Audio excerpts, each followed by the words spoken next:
Shalom teman-temanku yang terkasih dalam Kristus. Kembali lagi bersama aku, Katarina Yesika, YouTube channel. Pada video kali ini aku akan sedikit berbeda dari video-video sebelumnya. Karena video kali ini aku akan menjawab Q&A yang kikinya itu atau question-questionnya itu atau pertanyaan-pertanyaannya itu yang membuat itu dosen saya begitu, dan saya akan menjawabnya karena video kali ini saya itu akan menyelesaikan tugas akhir saya sebagai mahasiswa semester 2 STPK Santo Fransiskus Asisi Semarang. Yeay.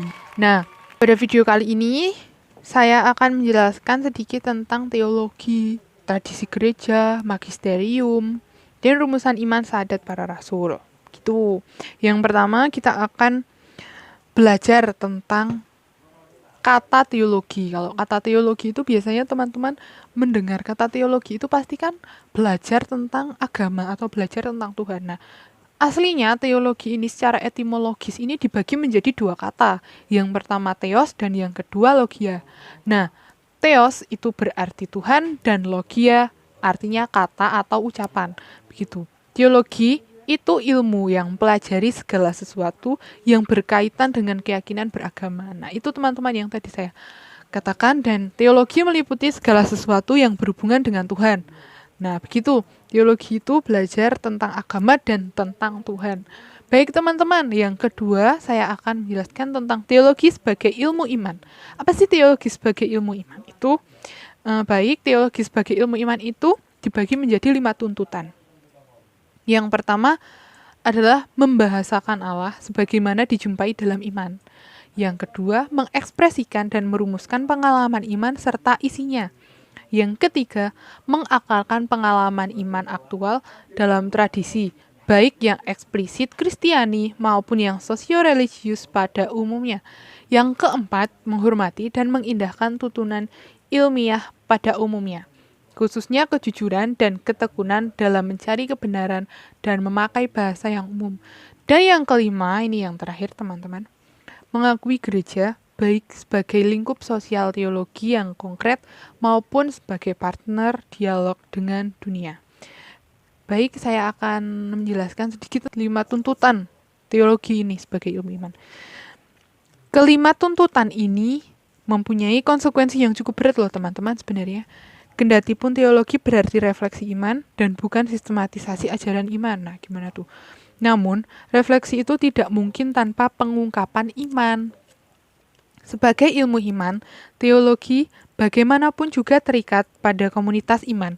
Dengan lain kata, teologi harus bersifat eklesial, tetapi justru karena sifat publiknya ini baik sebagai ilmu maupun karena ikatannya pada komunitas iman secara kultural, teologi akan dikaitkan dengan agama pada umumnya. Ikatan ini pada gereja akan dijadikan sebagai komunitas iman dan pada agama sebagai lembaga kemasyarakatan, mempersoalkan otonomi teologi sebagai ilmu. Baik, selanjutnya yang ketiga adalah teologi sebagai ilmu gereja. Di sini saya menuliskan gereja dan tiap orang Kristen juga berteologi. Berarti gereja dan orang-orang Kristen ini masih belajar tentang Tuhan dan agama. Begitu. Gereja menentukan apa yang harus dipercayakan dan dilakukan dalam syahadat atau pengakuan imannya. Teologi ilmu iman tidak terikat pada teologi gereja atau orang Kristen pada umumnya. Teologi sebagai ilmu iman dapat membantu gereja dalam menyelami ajarannya secara lebih mendalam atau dapat mengkoreksi ajaran gereja. Tetapi putusan terakhir ada di tangan gereja untuk mendengarkan suara teologi sebagai ilmu itu atau tidak. Gitu teman-teman. Jadi gereja itu juga menentukan apa yang harus dipercayakan umat-umatnya itu loh. Yang mereka ucapkan itu syahadat. Oh, kamu mengucapkan syahadat, kamu harus mempercayakan itu dalam hidupmu dan lakukannya dalam kehidupanmu, begitu teman-teman. Yang keempat adalah hidup gereja dan magisterium. Di sini aku membagikan menjadi dua ya, hidup gereja dan magisterium. Itu saya bagi dua. Jadi hidup gereja itu adalah dalam Kisah Para Rasul bab 2 ayat 42 itu dikatakan bahwa mereka bertekun dalam pengajaran para rasul. Di masa kini ajaran para rasul dalam kitab, tetapi ia tidak berasal dari dunia. Ini kata Yohanes ya teman-teman, yang mereka bertekun dalam pengajaran para rasul ini dari Kisah Para Rasul bab 2 ayat 42. Nah, Kalau di masa kini ajaran para rasul dalam kitab, tetapi ia tidak berasal dari dunia ini, kata Yohanes sih teman-teman. Oleh karena itu, muncul istilah gereja yang tidak kelihatan, yakni ada di dalam iman. Apa itu gereja yang tidak kelihatan yang ada di dalam iman? Gereja yang ada di dalam tubuh kita. Nah, tubuh kita ini sebenarnya gereja loh teman-teman. Jadi kita tidak boleh asal-asalan lah sama tubuh kita. Mau dibuat berdosa-berdosa itu jangan. Itu tuh gereja itu ada di dalam tubuh kita gitu teman-teman. Begitu teman-teman. Jadi gereja itu hidup di dalam hidup kita hidupi dalam kehidupan sehari-hari gitu. Yang selanjutnya adalah magisterium. Magisterium adalah sebuah pihak berwenang dalam hal pengajaran dalam Gereja Katolik Roma. Kata ini berasal dari bahasa Latin yang artinya bermakna presiden atau pemimpin atau direktur atau pengawasan. Nah, magisterium ini bertuju pada paus. Nah, paus ini kan penerusnya Petrus. Nah, Petrus itu zaman dulu itu membuat gereja yang satu. Nah, satu dan dilanjutkan oleh para paus. Begitu teman-teman. Baik, yang nomor 5, saya akan menjelaskan tentang hidup gereja sebagai fenomena budaya sekaligus peristiwa sabda. Gereja maupun budaya berada dalam dekapan globalisasi yang menghadapi keduanya kepada persoalan penegasan identitas di suatu pihak, tetapi juga tuntunan untuk berintegrasi di pihak lain. Bagi gereja, hal ini menjadi penting karena gereja lahir dan dialog dengan dunia, dengan budaya di mana gereja hadir. Jadi teman-teman, gereja ini tuh berdialog gitu loh dengan dunia. Jadi dunia itu budaya dunia sekarang. Contohnya sekarang aja. Sekarang itu dunia ini sekarang ini tuh sedang gencar-gencarnya dengan gadget ya teman-teman. Nah, bagaimana gereja bisa mempergunakan gadget ini sebagai teman bukan sebagai musuh? Kalau dulu kalau gadget ini jadi musuh bagi gereja karena kalau kita main gadget terus gitu-gitu itu menjadi males gitu loh sama ke gereja males gitu loh berdoa males gitu loh. Nah, jadi pada masa sekarang ini kita malah menjadi teman bagi gadget. Kalau kita nggak ada gadget, kita malah nggak bisa misa gitu loh. Sekarang dengan adanya pandemi kayak gini itu kita malah menggunakan gadget sebagai teman untuk ini loh misa. Kita nggak bisa pergi ke gereja, jadi kita misalnya online. Nah, gitu loh teman-teman. Jadi gereja itu tetap menjadikan budaya itu menjadi satu dengan gereja itu. Nah, namanya gereja lahir dan berdialog dengan dunia. Begitu. Selanjutnya yang nomor 6, kitab suci dan tradisi sebagai sumber teologi. Nah, tradisi dan kitab suci ini berhubungan erat dan saling melengkapi. Erat sekali. Masing-masing menghadirkan misteri Kristus dan berbuah di dalam gereja. Keduanya ini mengalir dan suatu sumber ilahi yang sama. Dan bersama-sama membentuk iman yang suci, dan dari sinilah gereja mendapatkan kepastian tentang wahyu.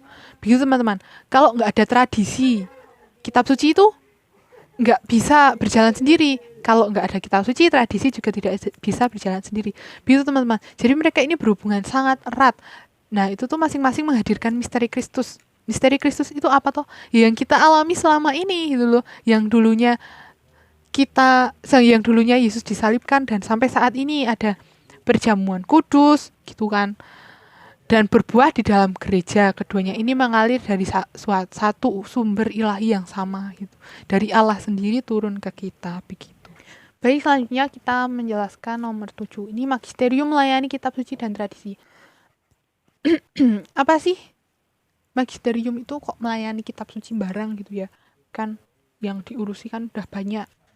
Nah, ini tuh saya mengambil kutipan dari Katekisimus Gereja Katolik. Ini para penerus rasul mendapat wewenang mengajar, dan para rasul ini disebut dengan magisterium. Nah, magisterium itu nggak hanya para paus dan para uskup. Jadi ini para rasul. Dulu itu para rasul dulu, baru para uskup. Nah, mereka ini adalah magisterium. Nah, kita dari kutipan di atas ini kita mengetahui pentingnya peran magisterium yang bertugas untuk menafsirkan secara otentik sabda Allah yang tertulis atau diturunkan itu, yang berwenangnya dilaksanakan dalam nama Yesus Kristus. Magisterium ini tidak berada di atas sabda Allah, melainkan melayaninya supaya dapat diturunkan sesuai dengan yang seharusnya. Dengan demikian, oleh kuasa Roh Kudus, magisterium yang terdiri dari Bapak Uskup dan para uskup pembantunya para uskup pembantunya ini adalah pastor ya teman-teman, yang dalam kesatuan dengan Bapak Paus. Nah, Bapak Paus, Bapak Uskup, dan para romo ini jadi satu, menjaga dan melindungi sabda Allah, begitu. Nah, selanjutnya saksi tradisi nomor 8. Ya, tradisi suci itu adalah pengajaran yang bersumber dari ajaran lisan sejak zaman Yesus dan para rasul. Antara keduanya, tradisi suci dan kitab suci, tidak ada perbedaannya, bahkan saling melengkapi. Karena berasal dari sumber yang sama, ini juga sesuai dengan yang tertulis pada Injil Yohanes. Kata Injil Yohanes ini adalah, masih banyak hal-hal lain yang diperbuat Yesus.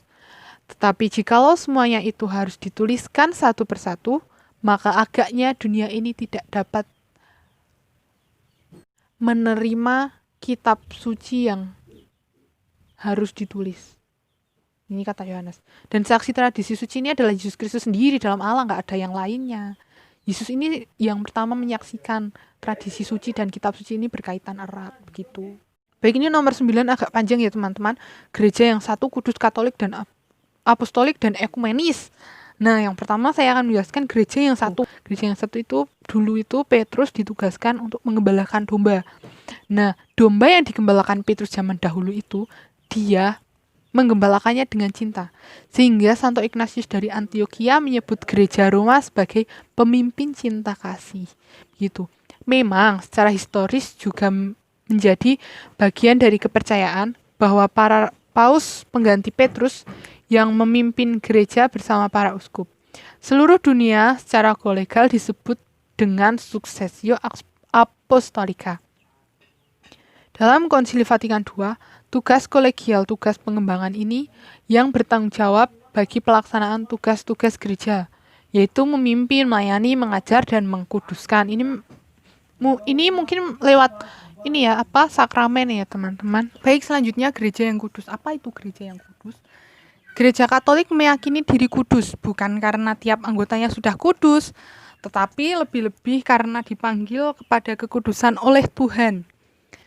Hendaklah kamu sempurna sebagaimana Bapamu yang di surga sempurna adanya. Nah, ini kata Matius ya teman-teman. Kategori kudus yang dimaksud terutama bukan dalam artian moral, tetapi teologi.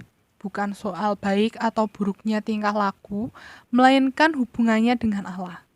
Ini tidak berarti hidup yang sesuai dengan kaidah moral.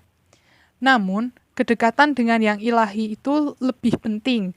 Sebagaimana dikatakan Yohanes itu, kamu telah memperoleh ucapan dari yang kudus. Ini kata Yohanes 1 Yohanes 2 ayat 20.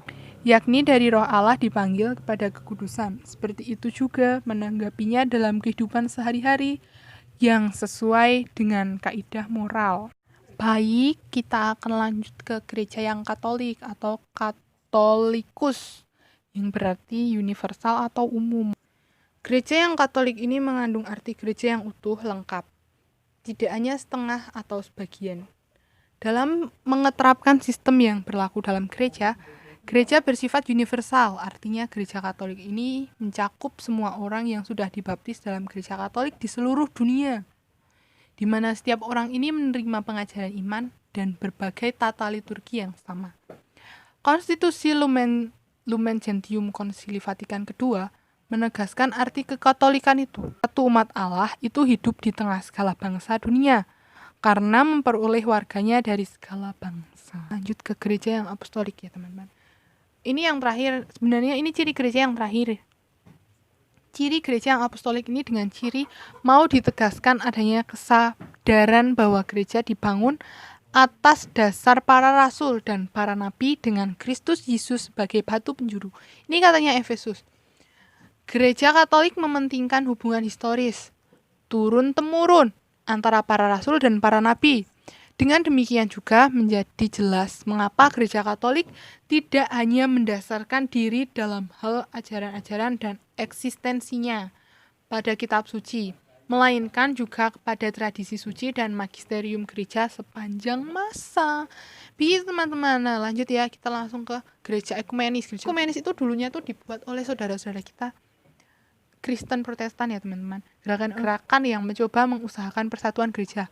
Namun gerakan ekumenis dalam Katolik pada awalnya selalu diartikan sebagai gerakan untuk mengusahakan kembalinya anak-anak yang hilang di pangkuan gereja Katolik. Nah, dulu tuh gereja Katolik itu nggak setuju dengan adanya ekumenis, tapi terus mereka itu langsung membuat rapat Konsili Vatikan, jadi mereka langsung dibolehkan. Oh ya udah, ini untuk mempersatukan gitu ya kan. Terus lanjut aja ya teman-teman, langsung yang ke nomor 10. Rumusan iman aku percaya. Nah, dalam credo atau syahadat. Credo ini kata bahasa Latin. Kita mulai dengan perkataan aku percaya atau kami percaya, gitu teman-teman. Iman adalah syarat untuk mendapatkan keselamatan. Karena tanpa iman tidak seorang pun dapat berkenan kepada Allah. Ini Ibrani. Kita menjabarkan syahadat dalam 3 hal, yaitu manusia mempunyai kapasitas untuk mengetahui dan mengasihi Allah. Begitu, kita harus berdoa kepada Allah itu dan mengasihi Allah. Dan yang kedua adalah Tuhan datang kepada kita untuk mewahyukan dirinya. Itu seperti ini loh, Tuhan menghadirkan Yesus untuk menebus dosa-dosa kita. Nah, itu. Nah, yang terakhir ini manusia harus menanggapi wahyu Allah. Nah, kita harus membaca kitab suci, mengamalkannya dalam kehidupan sehari-hari. Ini adalah ciri untuk menanggapi wahyu Allah.